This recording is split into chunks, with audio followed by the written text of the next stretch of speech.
साहब, मनमोहन सिंह जी, निर्मल मेहता जी, दिनेश गुप्ता जी, हमारे भाई करणजीत सिंह टोनी साहब, इंदु पवार जी, श्यामलाल भगत जी, रियाज साहब, मोहम्मद रैना जी, शशि जी द्वारका जी और सारे हमारे मौजूद सारे साथी और कुछ रिटायर्ड एसएसपी साहब, ओबीसी के भी हमारे साथी यहाँ पे हैं जिन्होंने शामिल अभी हाल ही में दिल्ली में हुए। मैं समझता हूँ कि वाकई और हिना भट्टी जी जो अभी हाल ही में ज्वाइन यहाँ पे किए सुनना से, बड़ा अच्छा फैसला था विकास सूद साहब का कि जो लोग कांग्रेस में ताकत देना चाहते थे दिल्ली की लीडरशिप के सामने उन्होंने ज्वाइन यहाँ पे किया और विधि पूर्वक ढंग से आज कांग्रेस ऑफिस में आप सब लोग यहाँ पे आए। दिल की गहराइयों से हम आपका स्वागत यहाँ पे करते हैं और उम्मीद करते हैं जो हमारे नेताओं ने भाषण किया, कुंडल साहब ने और टोनी जी ने, सारे साथी मिलके कांग्रेस की लीडरशिप को मजबूत करेंगे। और उन्होंने कहा कि भारत जोड़ो यात्रा का भी बड़ा असर था कि राहुल गांधी जी को श्रेय जहाँ पे जाता है। हम मिलजुल के और एक चीज आप ये महसूस करके जाओ कि भाजपा जम्मू कश्मीर में खत्म हो चुकी है स्मार्ट मीटर और प्रॉपर्टी टैक्स लगाने के बाद। सिर्फ फैसला चुनाव के दिन में वोटों के जरिए डेमोक्रेटिकली यहाँ पे होगा। ये जिंदा लाशें हैं, आप लोग भी महसूस करके कि कहीं कहीं से भी यहाँ पे आए, इस भाजपा का मुकाबला अगर कर सकती है तो सिर्फ कांग्रेस। और इस वक्त कांग्रेस के सामने विकास सूद साहब जो सोनिया गांधी की निशानी और खड़गे साहब की निशानी के तौर पे यहाँ पे हैं। हम डिसिप्लिन में रह के कांग्रेस को मजबूत करेंगे और आने वाले दिनों में जो जन हित की बातें होगी हम मुंह तोड़ जवाब देते हुए इस सरकार का जिन्होंने जन विरोधी नीति जम्मू कश्मीर में लाई। और खास तौर पे जब हम सब लोग मिलजुल के यहाँ पे इकट्ठा हुए, हमें एक ताकत यहाँ पे मिली है। हमें लगता है कि रियासत का दर्जा हमें पूरी तौर पे मिल पाएगा। हम सब लोग मिलजुल के इसका संघर्ष करेंगे और रियासत के दर्जे के साथ साथ फिर मांग करेंगे कि भाजपा ने जो जन विरोधी नीति अपनाई है जम्मू कश्मीर में फौरी तौर पे असेंबली के चुनाव आए ताकि हम सब लोग लोगों की बातें कर सके। आज लोगों में और प्रशासन के बीच में कोई पुल का काम करने वाला यहाँ पे नहीं है। जितने भी नेता यहाँ पे आए हैं मैं समझता हूँ सारे दिग्गज नेता हैं, तजर्बेकार नेता हैं। हमें फख्र महसूस होता है कि आज उन्होंने कांग्रेस में विकास सूद साहब की लीडरशिप में आके कांग्रेस का मनोबल यहाँ पे बढ़ाया। हम और ताकत के साथ आप लोगों के साथ कंधे के साथ कंधा मिलाते हुए, क्योंकि अब जंग एक किस्म की सियासी जंग है कि भाजपा को भगाना है और जम्मू कश्मीर में गरीबी रेखा से नीचे रहने वाले लोग उनको बचाना है। और उनको बचाने का रास्ता यही है कि हम कांग्रेस के हाथ को मजबूत करें। जिस सोच को लेके राहुल गांधी जी ने भारत जोड़ो यात्रा यहाँ पे की थी, खड़गे साहब को मजबूत करें, सोनिया जी, प्रियंका गांधी, सब नेताओं को मैं समझता हूँ कि कांग्रेस की सोच को आज बढ़ाने की जरूरत है। जितने भी साथियों ने जज्बात यहाँ पे रखे, टोनी जी, कुंडल साहब और हाजी रसीफ साहब ने, नरेश जी ने, मैं समझता हूँ एक एक लफ्ज अच्छा आपने किया। आप महसूस करके कि कांग्रेस का बदलाव, भाजपा का बदलाव और कोई कर सकती है और वो सिर्फ कांग्रेस है। कांग्रेस ने जम्मू शहर में अंत तक मेहनत की, लगातार रोज डेमोन्स्ट्रेशन हुई। अब एग्रेसिव पॉलिटिक्स की जरूरत है, अब लेपापोती वाले नेताओं की जरूरत थी। और मैं समझता हूँ एग्रेसिव लीडरशिप दिखाते हुए विकास सूद साहब और हमारी सारी टीम जो हमेशा आए दिन किचन की बजट से लेकर नौजवानों के रोजगार का जो रकम भाजपा ने दिया, आज उसका मुकाबला करने की जरूरत है। कांग्रेस फिर से इक़्तिदार में आए, हमें उम्मीद है आप लोगों की ताकत से मिलकर जम्मू कश्मीर में कांग्रेस की सरकार बनेगी। विकास सूद साहब जिस ढंग से हम तक मेहनत करें, तमाम साथियों को लेकर मेहनत यहाँ पे करें, हम बिल्कुल कंधे के साथ कंधा मिलाते हुए जहाँ पे आपका शुक्रिया अदा करते हैं, स्वागत करते हैं। उम्मीद करेंगे कि विकास सूद साहब या पार्टी लीडरशिप की काल में हर वक्त 24 घंटे हम लोगों की लड़ाई करने के लिए हमेशा तैयार रहेंगे। निर्वास के साथ आपका बहुत बहुत शुक्रिया। शुक्रिया जान। हमारे प्रदेश कांग्रेस कमेटी के अध्यक्ष विकास सुरवानी साहब।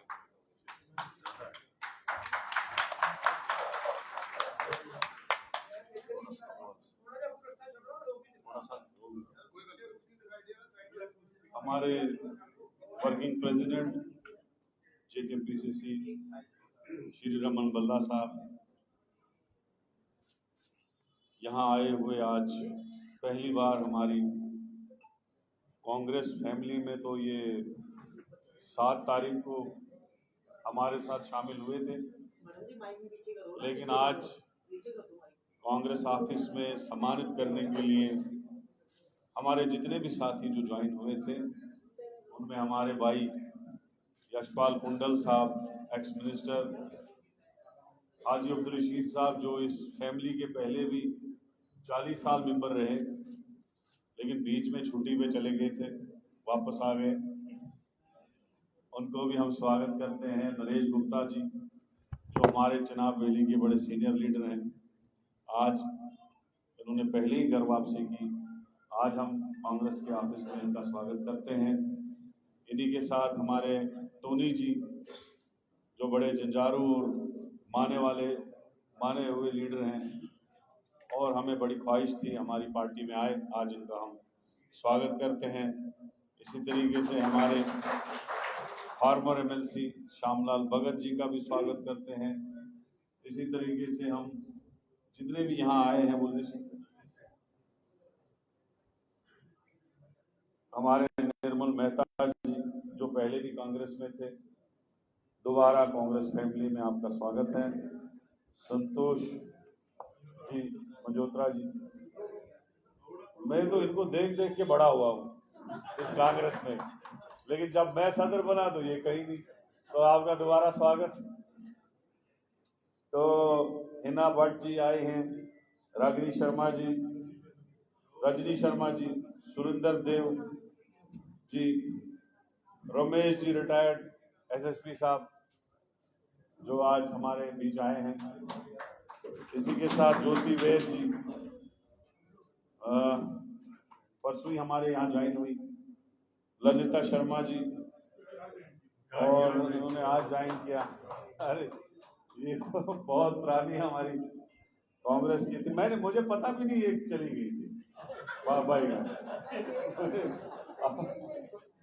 तो आप मदनलाल चलोत्रा जी, हमारे ये ओबीसी के बड़े नेता हैं, यहाँ आए, सबको मेरी तरफ से स्वागत। और हमारे यहाँ सीनियर साथी जो बैठे हैं, हमारे क्या बोलते हैं इनको, ठाकर बलवान सिंह जी, और हमारी एक्स एमएलए बहन इंदु पवार जी, मनमोहन सिंह जी, और खासकर हमारे एक्स मिनिस्टर योगेश सानी साहब, पवन रैना जी, हमारे रियाज साहब जो पिछले साल आए हैं पार्टी में, बहुत मजबूती से काम कर रहे हैं हुडा में, शशि शर्मा जी, द्वारका चौधरी जी, और हमारे सेवा दल के जो चीफ हैं, सांबा के डिस्ट्रिक्ट प्रेसिडेंट संजीव जी, विजय जी, हमारे इंटेक के शिव कुमार जी, नरेंद्र शर्मा जी, और सारे विनोद शर्मा जी, हमारे इंचार्ज यहाँ हेडक्वार्टर के सारे साथी, सबको मेरी तरफ से यहाँ आने का स्वागत है। मैं ज्यादा नहीं कहूंगा, लेकिन एक चीज कहूंगा कि ये जो कांग्रेस पार्टी है, यही एक उम्मीद है गरीब लोगों की, आम लोगों की। बीजेपी ने खाली एक चीज रखा है कि वो काम न करे। आपने देखा 25 एमएलए उनके थे, मिनिस्टर थे, आपने 10 पैसे का काम उनके मिनिस्टरों से या उनके एमएलए से देखा आपने? जब मैं बिजली मिनिस्टर था, 150 करोड़ रुपया मैंने लाया था लास्ट में केंद्र सरकार से बिजली लगाने के लिए चनाब वैली में। 4 साल में निर्मल सिंह जी को क्वेश्चन डालता रहा हाउस में कि ये पैसा आप क्यों नहीं खर्च कर रहे। उनकी कुर्सी भी चली गई, लेकिन वो पैसा नहीं खर्च पाए, उसके बाद वो पैसा खर्च हुआ। इतने नालायक मिनिस्टर थे बीजेपी, एमएलए उनके नालायक, मिनिस्टर उनके नालायक, उनके कारपोरेशन में 10 पैसे का काम नहीं हुआ। मगर उनका फंडा है, लास्ट में आप कोई ना कोई पंगा करो। जैसे सत्यपाल मलिक जो पूर्व गवर्नर हैं, अभी भी उनकी क्लिप आप देखो कि हमें वो कह रहा था कि मुझे डर है कि ये कोई ना कोई पंगा करे, कोई कुमनल आग लगाए, कोई कुमनल नारा दे, उसके बाद इनकी जय। 2008 के इलेक्शन में इन्होंने यहाँ पे बम बम बोले जैसा एक इशू बनाया, और उसके बाद इनके कुछ एमएलए जीते। 2014 में भी ऐसा ही माहौल बना दिया, और आज भी इनकी कोशिश है कि हम ऐसा कुछ करें जिससे लोगों को जो अजियतें, जो इन्होंने लोगों को परेशान किया, आज आप देखो गरीबी की रेखा जो है जम्मू कश्मीर में बढ़ रही है। आज देखो कारोबार ही नहीं है कहीं। अभी 1 महीने के बाद दरबार मुंह आता था जम्मू में, और दरबार मुंह से क्या होता था, मकान किराए पे लगते थे, यहाँ पे कंस्ट्रक्शन होती थी, दुकानों से सामान लेते थे, यहाँ पे खरीदारी होती थी, होटलों में काम चलता था, पैसे का फ्लो बढ़ता था, और जम्मू में जो है कारोबार का एक अच्छा खासा जो है काम निकल जाता था। वो भी इन्होंने बंद किया, जो कि आजादी से पहले महाराजा की परंपरा थी। वो हमारी परंपरा बनाई हुई कांग्रेस की तो नहीं थी, वो महाराजा की परंपरा थी कि 6 महीने सेक्रेटरी के श्रीनगर में रहेगा, और उससे भाईचारा भी बढ़ता था, दूरियां कम हो जाती, खत्म हुआ। प्रॉपर्टी टैक्स जो 75 साल से किसी ने लगाया नहीं, इन्होंने लगा दिया। महंगाई इन्होंने बढ़ाई, टोल प्लाजा इन्होंने जगह जगह लगा दिए, और जिस टोल प्लाजा से इन्होंने 50 रुपए शुरू किए, आज वहां पे 300-400 रुपए। आज जाने का अलग, आने का अलग। पहले कुठवा वाला बेचारा जम्मू आता था, वापस जाता था, कोई टोल नहीं पड़ता था, अब तेल से ज्यादा उसको टोल लगता है। और जब हमारे बच्चे प्रोटेस्ट करें, उनको जेलों में डालते हैं और कहते हैं कि भैया हम उठाएंगे नहीं। और मुझे पता है कि टोल में कितना करप्शन है, क्योंकि मेरे एरिया में एक टोल लगा है, कितना वहां पे लूट रहे हैं, और बीजेपी उससे कितना फायदा, कितना पैसा लूट रही है टोल प्लाजा से। बहुत करप्शन है इनमें। गाड़ियों को वेट किया जाता है, उसके बाद हिसाब किया जाता है, थोड़ा सा भी वेट ज्यादा हो तो पैसे का हिसाब चलता है उनके साथ। तो ये सारी चीजें जो है, अब स्मार्ट मीटर की बात करेंगे। जो आदमी 5,000 रुपए 10,000 रुपए कमाता है, चाहे वो श्रीनगर सिटी में हो या जम्मू सिटी में, ये सिटीज जो है दूर से दिखती है बड़ी खूबसूरत, आपको होटल दिखेंगे, आपको मॉल दिखेंगे, आपको अच्छी अच्छी दुकानें दिखेंगे, वो खाली 2% या 3% लोग होते हैं। अंदर सिटी की हालत बड़ी बुरी होती है। आप मोहल्लों में जाओ, कितनी गरीबी हो, श्रीनगर में जाओ, डाउनटाउन में जाओ, जहां जाओ, अंदर अंदर मोहल्लों में देखो क्या हालात है। जो आदमी 5,000 नहीं कमाता है, 10,000 नहीं कमाता है, उसको स्मार्ट मीटर से 4-4, 5-5 हजार रुपए बिल भरना है, कहां से भरेगा? अरे भैया, हमारे टाइम में भी लॉसेस होते थे। जब हम बिजली मिनिस्टर थे, 2,000 करोड़ रुपए कलेक्शन थी, 4,500 करोड़ रुपए जो था खर्चा था बिजली पे, 2,500 करोड़ रुपए हम लॉसेस में डाल देते थे, क्योंकि गरीबों को राहत देनी। यहाँ कश्मीर में माइनस हो जाता है, आपको पानी भी गर्म है, कमरा भी गर्म है। यहाँ जम्मू में इतनी जबरदस्त की गर्मी पड़ती है, बचने के लिए आपको एसी तो लगाना ही है। चलो एसी का बेचारे कौन कौन खाता था एसी का बिल, लेकिन इतना आप प्रेशर डालोगे गरीब पे, वो बेचारा क्या करे? वो बच्चों को पढ़ाए, वो बेटी की शादी करे, वो मकान बनाए, वो अपना खाना खाए, वो अपने कपड़े ले, वो क्या करे? और इन लोगों को गम ही नहीं है। इनको पता है कि हम मोदी मोदी करेंगे, बम बम बोले करेंगे, हिंदू मुसलमान करेंगे, कोई और पंगा पकाएंगे और वोट लेंगे। ये इनका फंडा। इनको गम ही नहीं है कि हमने 75 साल के बाद प्रॉपर्टी टैक्स लगाया, अरे वोट तो हमारे हैं, वोट कौन खाएगा उससे? इनने 75 साल के बाद ये जो स्मार्ट मीटर है, ना किसी यूपी में है, ना कहीं बिहार में है। यूपी का गवर्नर होने के बाद भी मैं गवर्नर से पूछना चाहता हूं कि भाई तूने अपने यूपी में कितने स्मार्ट मीटर लगाए, वो भी प्रीपेड, 1 मीटर नहीं लगा कहीं। खाली जम्मू कश्मीर में जल्दी लगाने की थी, क्योंकि इसमें कमीशन खाना था। हमें पता है कितना कमीशन इसमें चला गया। और आप इस वक्त बोलोगे कि हम स्मार्ट मीटर उठाएंगे, उठाओगे कैसे? अरे भैया, तुमने तो हरिपति इसमें पहले ही ली है अपनी, उठाओगे कैसे? कैंसिल कैसे करोगे? तुम्हारे मंत्री जो दिल्ली में बैठे, हमें नहीं पता उन्होंने कितना लूट खसूट, कितना पैसा लूटा लोगों से। इसलिए भाइयों, जम्मू के लोगों से मैं गुजारिश करता हूं कि ये जो हमारे नेता है सारे, हमने जो जबरदस्त तरीके से प्रोटेस्ट किए, स्टेट में किए, डिस्ट्रिक्टों में किए, मोहल्लों में किए, वो लगातार जारी है। हम इस गवर्नमेंट को उखाड़ के ही फेंकेंगे। और मैं यह आपको बताना चाहता हूं कि 90 की 90 कॉन्स्टिट्यूंसीज में कांग्रेस की एक्सेप्टेबिलिटी है। बीजेपी की एक्सेप्टेबिलिटी पटनीटॉप से उधर नहीं है, और दूसरी जो हमारी कश्मीर की रीजनल पार्टियां हैं उनको भी पटनीटॉप से इधर एक्सेप्टेबिलिटी नहीं है। लेकिन कांग्रेस बराबर बनी बसोली से किरण विरन तक हर जगह कांग्रेस की एक्सेप्टेबिलिटी है। कश्मीर का कश्मीरी भी कांग्रेस को चाहता है, चिनाब वैली वाला भी कांग्रेस को चाहता है, रजौरी पुंछ वाला भी चाहता है, जम्मू वाला भी चाहता है, कठुआ वाला भी चाहता है। खाली हमें मेहनत करने की जरूरत है, लोगों में जागरूकता लाने की जरूरत है, काम करने की जरूरत है, गरीब लोगों के लिए लड़ने की जरूरत है, गरीब लोगों के लिए खड़ा होने की जरूरत है।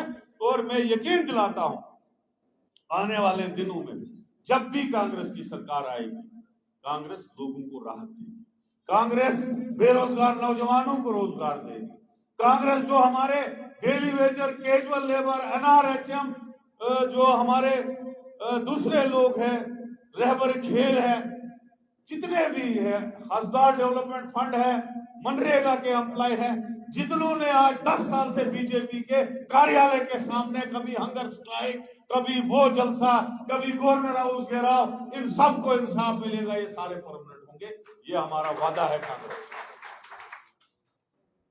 इसी तरीके से स्मार्ट मीटरों की हमने बात की, हमने एक नारा दिया कि हम उनको तवी में फेंकेंगे और कश्मीर में जहलम में फेंकेंगे। ये नारा नहीं है, ये हमारा वादा है लोगों के साथ। अगर कांग्रेस को जिताते हैं तो लोगों को राहत जरूर मिलेगा, कर्जे से राहत मिलेगा। ये वादा नहीं है, ऐलान है।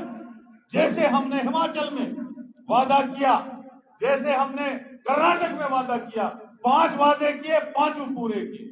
हिमाचल में 5 वादे किए, 5 पूरे किए। जहां वादा कर दिया कांग्रेस वहां पूरा कर दिया।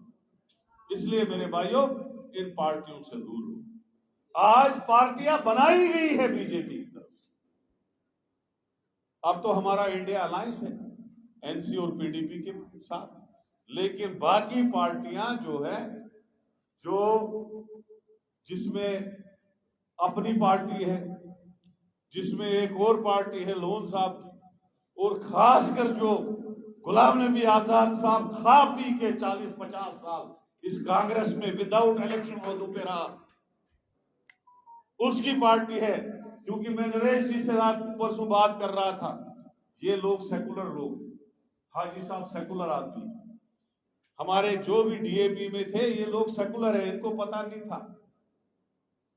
इनको वही गुलाम नबी आजाद साहब वो नजर आता था जिसने टोपी लगाई थी और जो लगता था कि नहीं जी ये सेकुलर कैरेक्टर है। इनको पता नहीं था कि ये आदमी अंदर से बीजेपी का पुपेट है। मैं 1 साल से चला रहा हूं क्योंकि मेरे पास सारे सबूत थे, और आज उस सबूत पे मोदी जी ने ठप्पा अपना लगा दिया। जब हाई पावर्ड कमेटी बनी वन इलेक्शन के लिए, उसमें गुलाम नबी आजाद साहब को एक्स एलओपी लिख के उसका ऑनरेबल मेंबर बना दिया। अरे अब इससे ज्यादा क्या सबूत मिलेगा? वैसी कमेटी में जहां बीजेपी को अपने हाथ से हिसाब से डिसीजन दिलवाना है, वहां पे उनका चहेता ही होना चाहिए। प्रेजेंट एलओपी को इग्नोर करके जो हमारे मल्लिकार्जुन खड़गे जी प्रेजेंट लीडर ऑफ अपोजिशन है राज्यसभा में, उसको रखा नहीं। लेकिन जो 4 साल पहले एलओपी था वो भी कांग्रेस पार्टी का था, लेकिन बाद में बदकिस्मती से बीजेपी के ध्यान में आके यहाँ पे बीजेपी की सेकंड पार्टी बना दी, तो उसको रखा गया। आज मुझे नहीं लगता है उससे ज्यादा कोई सबूत होना चाहिए कि वो आदमी मोदी का यार नहीं है, अमित शाह जी का खास नहीं है, और आरएसएस और बीजेपी के साथ मिला नहीं है। ये तो पूरा सबूत दे दिया हूं। तो मैं शेम करता हूं, और उन लोगों से जो सेकुलर किरदार वाले आज भी डीएपी में कोई मौजूद है, उसको मैं कहता हूं कि भैया वहां से अब तो निकल, क्योंकि अब तो उसके सेकुलर किरदार पे आरएसएस की पूरी मोहर लग गई जब उसका नाम इस पैनल में, जो मोदी जी ने अपना पैनल बनाया, उसमें निकला। तो ये शेम वाली बात है। इसलिए मैं भाइयों बुजुर्गों ये कहना चाहता हूं आपसे, इन पार्टियों से दूर रहो। ये पार्टियां अगर एक भी सीट लेगी तो ये सीधे बीजेपी में जाएंगी। आप जो मोहर डालोगे, चाहे वो उल्लू के बटन पे हो, चाहे वो बेट के बटन पे हो, चाहे वो सेब के बटन पे हो, क्योंकि मैं उल्लू इसलिए बोल रहा हूं क्योंकि अभी तक उसको निशान कोई मिला नहीं, तो अभी तक मैं उल्लू ही बोल रहा हूं, शायद वही बचा होगा वहां पे। तो जो बटन मिलेगा, जिसमें आप बटन दबाओगे, वो सारा बीजेपी को जाएगा। कल को बीजेपी को 5 सीटें कम होंगी इन लोगों से। लिहाजा मैं पूरी जम्मू कश्मीर की आवाम को इस मंच से ये कहना चाहता हूं, खुदारा इन्होंने निकाहपोश लोग आपके पास भेजे, इन्होंने बेस बदल के लोग आपके पास भेजे, और अभी तक वो लोगों को इधर उधर की बातें सुना रहे थे, लेकिन आज बीजेपी आरएसएस ने उस पर मोहर डाल दी अपनी, उनको बीजेपी की चहीती हाई पैनल कमेटी बना के उनको भी बना। लिहाजा उनसे खबरदार रहने की जरूरत है। बाकी मैं यही कहूंगा कि हमारा इतिहास जो है कांग्रेस पार्टी का सही है।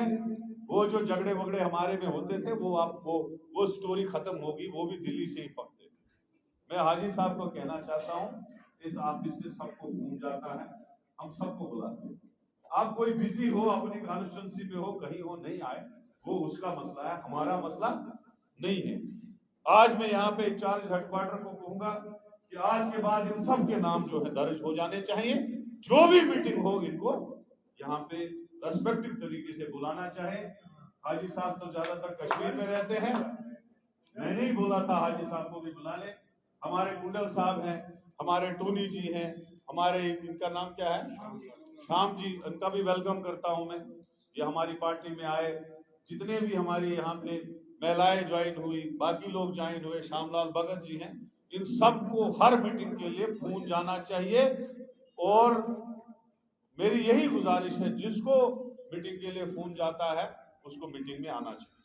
बाकी अभी जो है कांग्रेस पार्टी का सुबह मुझे सर्कुलर जो है मिला, 7 सितंबर को भारत जोड़ो यात्रा का 1 साल मुकम्मल हो गया, और 7 सितंबर को हमें पार्टी गाइडलाइन के हिसाब से जो दिल्ली से गाइडलाइन मिली है, उसमें हमें 1 घंटे का भारत जोड़ो यात्रा निकालनी है। 1 घंटे की भारत यात्रा निकालनी है, पद यात्रा निकालनी है। वो हम अभी डेट फिक्स करेंगे। आप सबको गुजारिश है, उस दिन वैसे जन्माष्टमी है, हम थोड़ा लेट नहीं, थोड़ा जल्दी भी कर लेंगे, कोई टाइम उसका निकालेंगे। उसमें मैंने दिल्ली बात की थी कि इसको डेट बोला, नहीं डेट यही है, डेट चेंज नहीं होगी, अलबत्ता टाइम हम अपने हिसाब से फिक्स कर सकते हैं। उसमें हमारी रजनी पाटिल जी भी आएंगे, हमारे जो को इंचार्ज है मनोज यादव जी भी आएंगे, और उसका एंड जो है एक अच्छे से सम्मेलन से होगा, स्पीचें होंगी, ये हर डिस्ट्रिक्ट में होगा। मैं अभी उसमें अभी यहाँ स्टेट का सर्कुलर निकालने वाला हूं, तो मेरी यही गुजारिश है कि उस जो पद यात्रा होगी